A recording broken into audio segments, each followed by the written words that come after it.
ஒரு அருமையான டேஸ்ட்ல புதினா தக்காளி சட்னி தான் பார்க்க போறோம். இது ரெகுலரான சட்னி மாதிரி இல்லாம இட்லி தோசை கூட வச்சு சாப்பிடுறதுக்கு அருமையான டேஸ்ட்ல இருக்கும். இந்த சட்னிய சுலபமா டக்குன்னு செஞ்சிடலாம். வாங்க பார்க்கலாம். இதுக்கு ஸ்டவ்ல ஒரு பேன் வச்சு கொஞ்சமா எண்ணெய் விட்டு 1.5 டேபிள் ஸ்பூன் கடலைப்பருப்பு, 1 டேபிள் ஸ்பூன் உளுந்தம்பருப்பு சேர்த்து வதக்குங்க.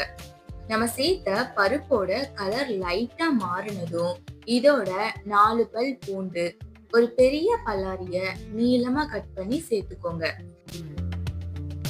கொஞ்சமா உப்பு சேர்த்து வதக்குனீங்கன்னா பல்லாரி சீக்கிரமா வதங்கி வரும். இதோடையே காரத்துக்காக 3 வத்தல் சேர்த்திருக்கேன். நீங்க காரம் நல்லா சேர்ப்பீங்கன்னா இன்னும் ஒரு வத்தல் கூட சேர்த்து வதக்கி விடுங்க.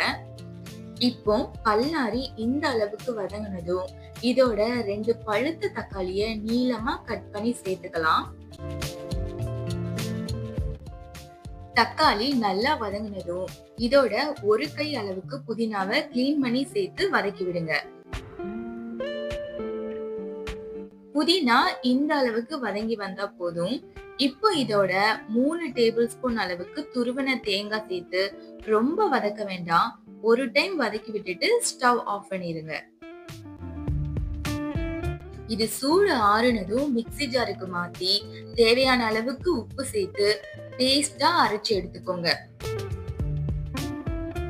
அடுத்து ஸ்டவ்ல தாளிப்புக்கு ஒரு பேன் வச்சு கொஞ்சமா எண்ணெய் விட்டு 1/2 டீஸ்பூன் கடுகு, 1/4 டீஸ்பூன் உளுந்தம்பருப்பு சேர்த்துக்கோங்க. கடுகு நல்லா பொரிஞ்சதும் ஒரு வத்தல், ஒரு கொத்து கருவேப்பிலை, கொஞ்சமா பெருங்காயத்தூள் சேர்த்து ஸ்டவ் ஆஃப் பண்ணிட்டு இந்த தாளிப்ப சட்னியோட சேர்த்து கலந்து விடுங்க. ரொம்ப அருமையான டேஸ்ட்ல புதினா தக்காளி சட்னி ரெடி ஆயிடுச்சு. இத தோசை இட்லி கூட வச்சு சாப்பிடும் போது சூப்பரான காம்பினேஷனா இருக்கும். கண்டிப்பா நீங்களும் ட்ரை பண்ணி பாருங்க. ட்ரை பண்ணி பார்த்துட்டு எப்படி இருந்ததுன்னு கமெண்ட் பண்ணுங்க. பிடிச்சிருந்தா லைக் பண்ணி ஷேர் பண்ணுங்க. அண்ட் அந்த சப்ஸ்கிரைப் பட்டனையும் தட்டிடுங்க. இன்னொரு ரெசிபில பார்க்கலாம்.